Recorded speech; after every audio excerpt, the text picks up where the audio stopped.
All right, let's slow this down even more. Because if you really want to understand what's happening here, you can't just react to individual clips or headlines.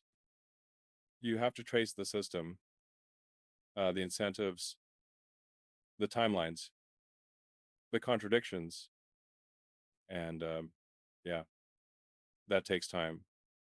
So let's walk through it carefully.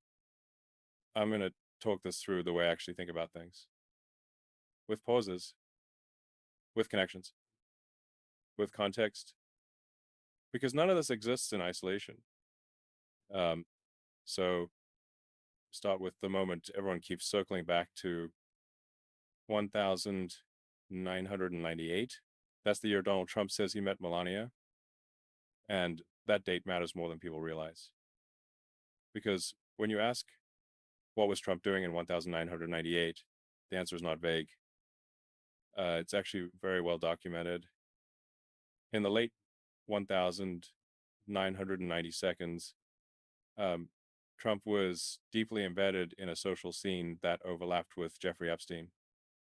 That's not a theory. It's been reported by the New York Times, the Miami Herald, Reuters, and others over many years. Trump attended parties where Epstein was present. Epstein attended events at Mar-a-Lago.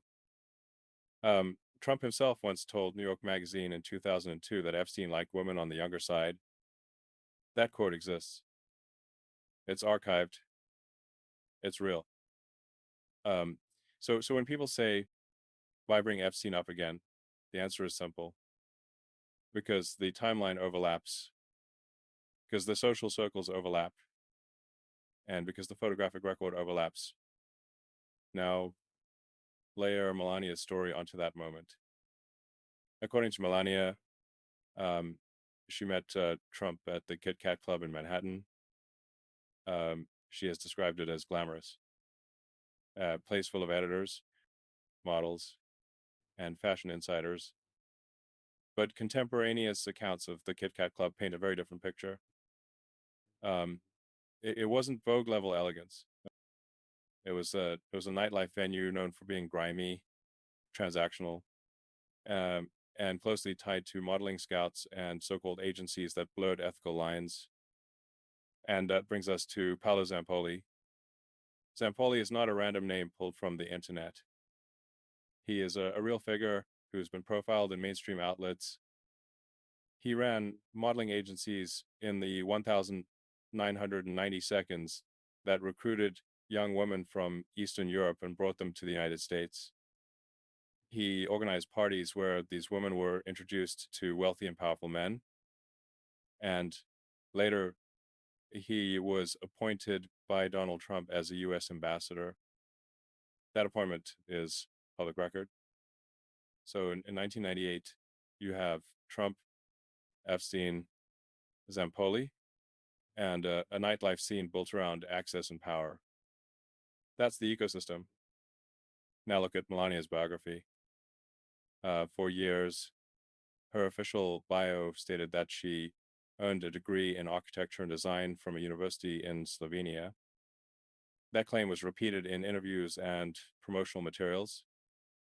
But investigative journalists and biographers later confirmed she dropped out after her freshman year.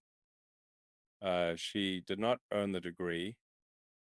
This was quietly corrected in some places, but never fully acknowledged. Why does that matter? Because credibility matters. When public figures embellish basic facts about their past, it raises questions about what else is being curated. At the same time, Melania was doing nude modeling. Again, let's be precise here. Nude modeling itself is not immoral. It's not illegal. It's not inherently problematic. But the images that surfaced were not high fashion editorials for major magazines. They were explicit. And while she later framed them as artistic and glamorous, many observers disagreed. That disagreement is subjective. But the photos themselves are not disputed. So you have a young woman from Eastern Europe recruited into a modeling scene, meeting a wealthy American real estate mogul deeply connected to Epstein adjacent circles. Then the immigration story begins. Melania arrives in the US in the mid 1990 seconds.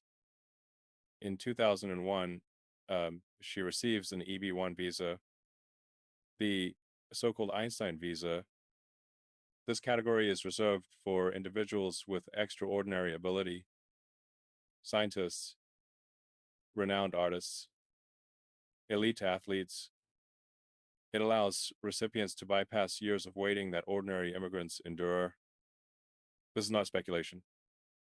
Immigration attorneys have explained publicly how rare these visas are. And yet, Melania received one. Then she marries Trump. She becomes a US citizen. Then her parents later receive citizenship through family sponsorship. This process is legal. It is literally written into US immigration law. And yet, it's the same process Trump and his allies later attacked as chain migration. That contradiction is structural, not personal. The system works one way for insiders and another way for everyone else. Now, add the photos over the years. Multiple photographs have surfaced showing Trump, Melania, Epstein, and Ghislaine Maxwell at the same events, parties, social gatherings. Again, you can infer something or nothing, but you cannot deny proximity. And in systems analysis, proximity plus time is never meaningless. Then there's the money. Despite Trump branding himself as a billionaire, Federal Election Commission filings show that Trump-aligned political action committees paid hundreds of thousands of dollars to Melania's stylists, makeup artists, and fashion consultants. This happened while Trump was out of office. At the same time, supporters were receiving fundraising emails asking them to sacrifice, to donate, to help. That's not illegal, but it's revealing. And then Epstein comes back into the picture. The Miami Herald's investigative reporting documented items recovered from Epstein's properties that referenced Trump by name. Inventories described extreme restraints. Branded items and other materials journalists characterized as disturbing. These were not invented by political opponents. They were documented through legal processes and investigative access. So with that as background, watch Trump now. At a holiday event, Trump refers to Barron as her son rather than our son. Well, I just heard about that for the first time. The only thing I can tell you, I know one thing for sure, Mr. Speaker. It's going to be great. It's going to be great for children.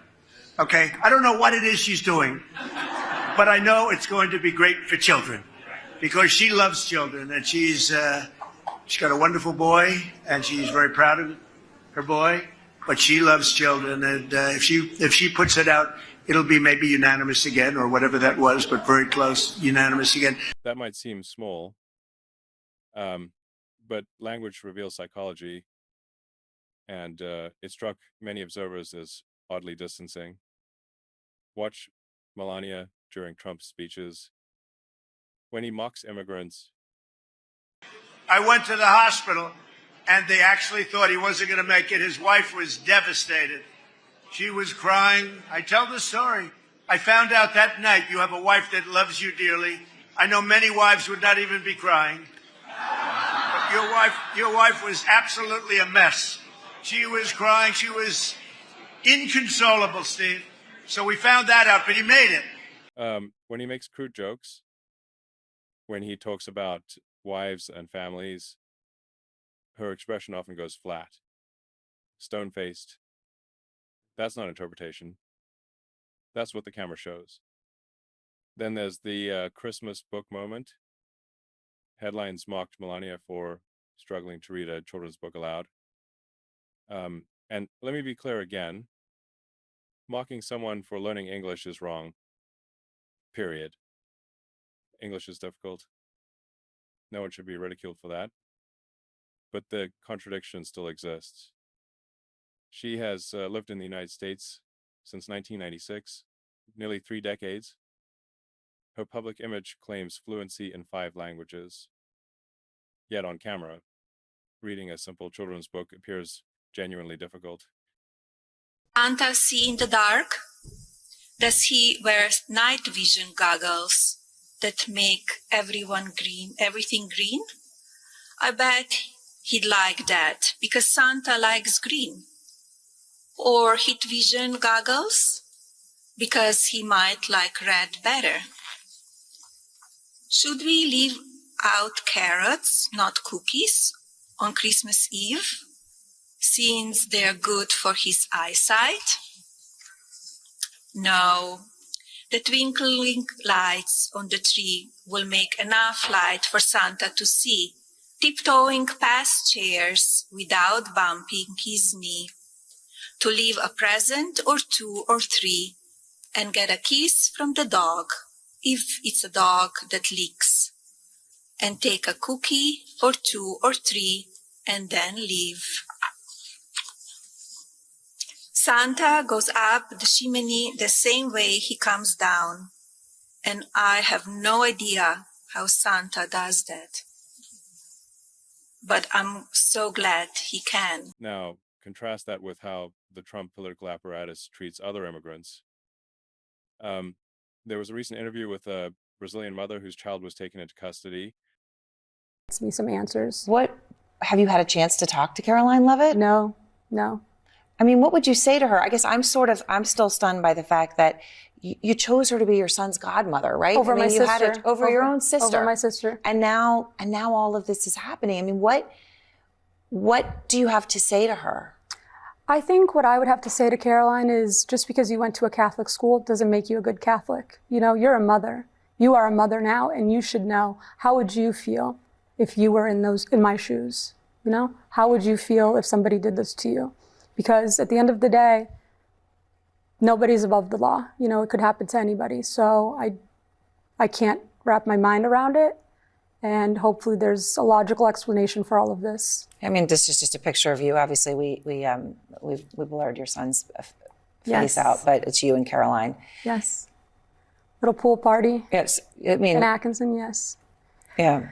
It doesn't make sense. I'm trying to understand and have faith that there's some logical explanation behind any of this, but there isn't. I'm not the first. I'm surely not going to be the last. There's thousands of women and families and children being separated daily. Where does it end? When does it stop? She spoke calmly, clearly, articulately, with strong command of English, and yet she was treated as disposable, detained, separated. That contrast is not about Melania personally. It's about power, about who gets grace and who gets punishment. And then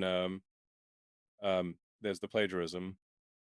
At the 2016 Republican National Convention, Melania delivered a speech that mirrored Michelle Obama's 2008 speech, nearly word for word in several passages.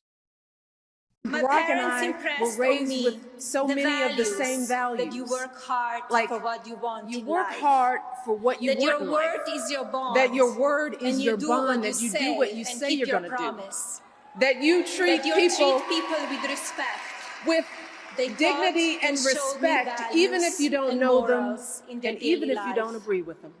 That is and Barack and I continue to pass set out to build son. lives guided by these values and to those pass them on to the next generation because we want our children and all children in this nation to know that the only limit to the height of your achievements is the reach of your dreams and your willingness to work hard for them.